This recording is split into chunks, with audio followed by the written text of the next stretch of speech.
แต่ว่าก็จะได้เขาไปเห็นหน้าลูกยังซื้อเสียบาท อ้าวโอ้ตีหากระเป๋าเงินแล้วพี่น้องเอ้ย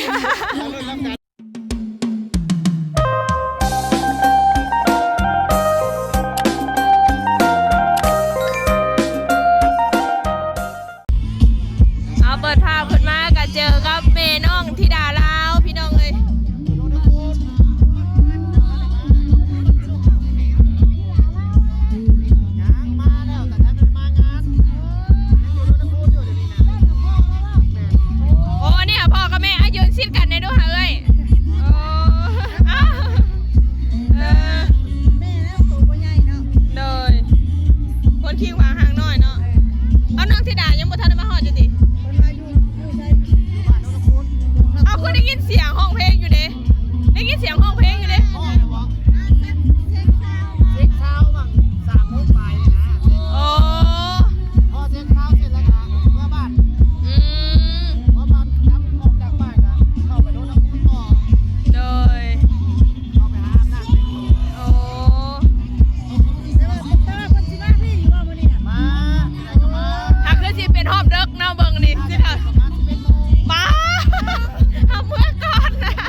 ได้ยินอยู่นะห้องเพลงพี่จังก็จำบ่ได้แล้วข่อยก็ได้ บ่สุดนี่ล่ะเมื่อกี้นี่เนาะขึ้นหน้าบนขึ้นมาห้องนั่นได้ออก ห้องแล้วห้องแล้ว จนได้ยินเสียงซอยแล้ว แต่ว่าเพิ่นว่าลบเปลี่ยนร่างก่อนเพิ่นว่าเชื่อแบบทะลกอะนะลบเปลี่ยนร่างก่อนเพิ่นว่าก็ขึ้นมาใหม่อยู่นะ ดีใจน้ำคุณนาคุณพ่อคุณแม่เพิ่นพี่น้องเลยผมคนกะลายได้พี่น้องเลยเนาะมันโมเมนต์งานแบบว่าเทศกาลงานบุญพี่น้องเนาะแต่ว่าเป็นงานที่ว่าเปิดบ้านแสดงเนาะแบบว่าพี่น้องฟังไทยหรือว่านักร้องมาพี่น้องนักร้องพี่น้องฟังไทยแล้วก็คนลาวพี่น้องเลยเนาะหรือว่าคนกะเข้าไปน้ำแน่แล้วพี่น้องเลยผมนี่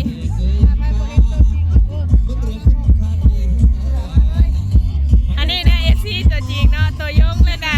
กำลังใจของลูกอะนะถือว่าบ้านเพิ่นกับมาลายเนาะมื้อนี้พี่น้องเลยมาเสียเฮกใจโอ้พี่น้องเลย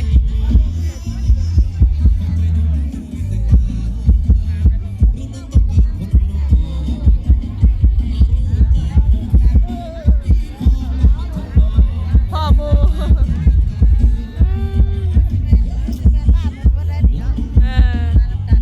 มานำกัน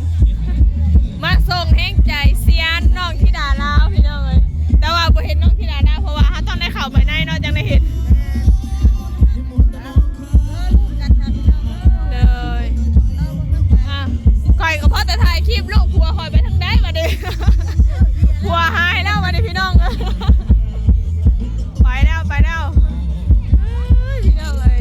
เจอตัวจริงทั้งพ่อแม่น้องธิดาลาวพี่น้องเลยเนาะอันนี้เป็นงานที่ว่าแบบสาวมุกดาก็บ่เคยเห็นนะพี่น้องแบบว่าส่วนหลายก็จะเป็นงานแบบเทศกาลงานบุญเนาะจะคอยเห็นระวงอย่างลงแต่นี่คือแบบว่าเพิ่นลงงานแบบบ่ได้มีเทศกาลเนาะก็คือเพิ่นมาอันนี้เลยนะพี่น้องเนาะก็เลยพากันมาเบิ่งคือวันที่19หาวันที่20เนาะจะมีพี่น้องทางฝั่งลาวเนี่ยแล้วก็ฝั่งไทยเนาะที่ว่าเพิ่นเข้ามาพี่น้องเลยกะซีเบิ่งบรรยากาศพี่น้องเลยสบายดีเด้อตอนรับประทานเข้าสู่เซโนมิวสิกคาร์นิวัล2025โอ้พี่น้องจุดจอดความสุข เจ้าดาวจะบอกพี่น้องใส่เอาเรื่องวันนี้หลายคนกับมากับฟืนกับไฟเนี่ยได้มาเป็นคนค่ะพอวันนี้พวกเขาได้คนมาพ่อแม่พี่น้องคนเซโนได้ครับเบิ่งครับส้ม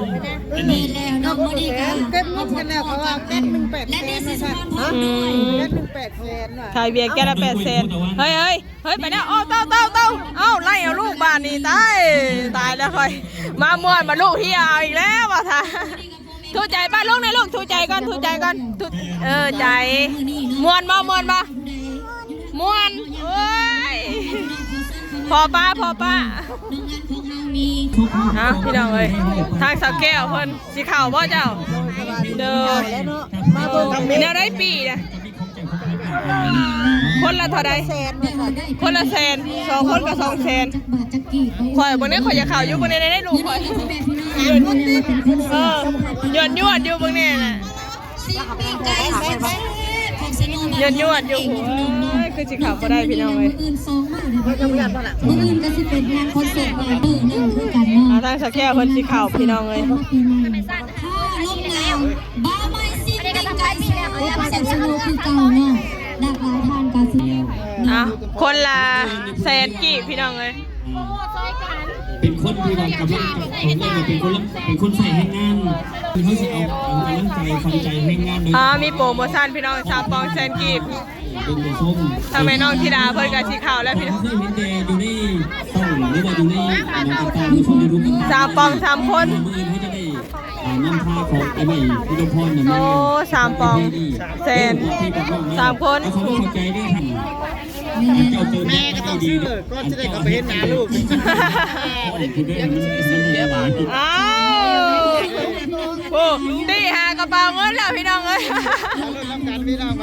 ที่ยังไม่ได้ขายได้กินเบียร์ก็จะได้กินบาทเลยเนาะพอได้ทานแล้วก็อย่าลืมแวะเวียนกันเข้ามาซื้อเบีย แล้วก็เข้ามาได้3ตัวเท่านั้นเบาอุ้ยหรือว่าเครื่องดื่มอีหยังก็ได้เนาะ ไป อยู่ได้พี่น้องเด้อ แม่แล้ว ซื้อเครื่องเล่น3 ปองแสนหนึ่งพี่น้องเลยถือว่า3 คน ฟรีสามารถเกินกว่าหันก็ได้บ่ได้ว่าอย่างดอกแต่ว่าเพิ่นให้ฟรี3 คนก่อน อันนี้ทางงานเมย์และพ่อเพิ่นเข้าไปแล้วพี่น้องเลย อันแทนเบียร์ล่างหนึ่งพี่น้องแก๊สหนึ่งนะที่เต็มเราเด้อถ้าผู้ใดมาสาเสียใจดีซื้อแก๊สหนึ่งเท่าไหร่ก็เอาไว้เด้อ 3 ปองแสนหนึ่ง ต้องไป 3 ถา ค ม น ผู้ขายก่อนเด้อ เขาว่าทางบาทากะสิเข้าพี่น้องเนาะ3 คน ขอเพลงข่อยกับพ่อห้องเด้มื้อนี้ข่อยเป็นผู้สอน ไป อันนี้เพลง เขาได้ไป ไปเบิ่งเด้ออยู่ YouTube น้ำตาสาวเล่าไทย ไปมาดิเห็นแล้วบ่ท่า ห้องบ่ให้ห้องมื้อนี้มื้อนี้เป็นห้อง ไม่แล้วเนาะหลากหลายท่านก็อาจจะพบกันในหลายๆเวทีอันนี้ในใจเรา มากบ่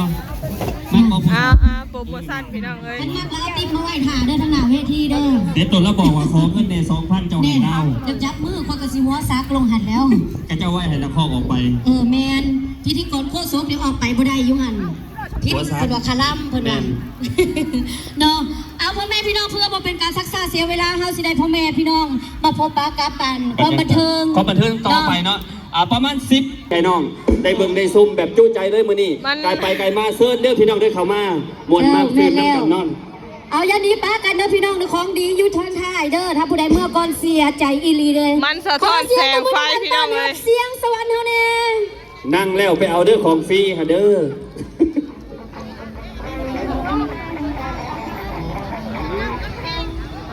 โอ้พี่น้องเลย ยับเข้ามาเด้อยับเข้ามาเด้อพี่น้องเด้อ